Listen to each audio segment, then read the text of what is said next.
ഇന്ന് നമ്മൾ സംസാരിക്കാൻ പോകുന്നത് നല്ല പടക്കങ്ങളെ കുറിച്ചാണ്. പടക്കങ്ങൾ എന്നും എൻ്റെ ഒരു വീക്ക്നെസ് ആയിരുന്നു. ഇപ്പോൾ 2024 ഉണ്ടായിട്ടുള്ള തമിഴ് സിനിമയിലെ ഏറ്റവും വലിയ പടക്കങ്ങളെ കുറിച്ചാണ് നമ്മൾ സംസാരിക്കുന്നത്.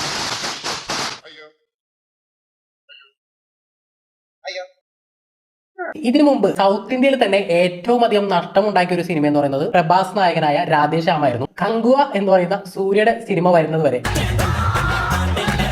സൂര്യയുടെ സിനിമ ഇറങ്ങിയതിനു ശേഷം നാണക്കേടിന്റെ റെക്കോർഡുള്ള ബാറ്റിൽ സൂര്യക്ക് കൈമാറിയിരിക്കുകയാണ്. ഏതായാലും ശിവ പണിവെച്ചത് വലിയ പണ്ണലായി പോയി.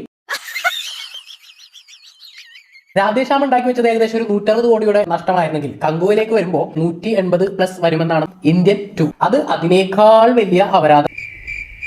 ഏകദേശം 110 കോടി രൂപയോളം നഷ്ടം സംഭവിച്ചു എന്നുള്ളതാണ്. ശങ്കറിന്റെ പണ്ണലും വല്ലാത്ത ഒരു പണ്ണലായി പോയി. അനവൽ സംവിധാനം ചെയ്ത രജനികാന്ത് അഭിനയിച്ച വേട്ടയൻ സിനിമയാണ്. ഏകദേശം ഒരു 80 കോടിയോളം നഷ്ടം വേട്ടയിൽ സംഭവിച്ചു.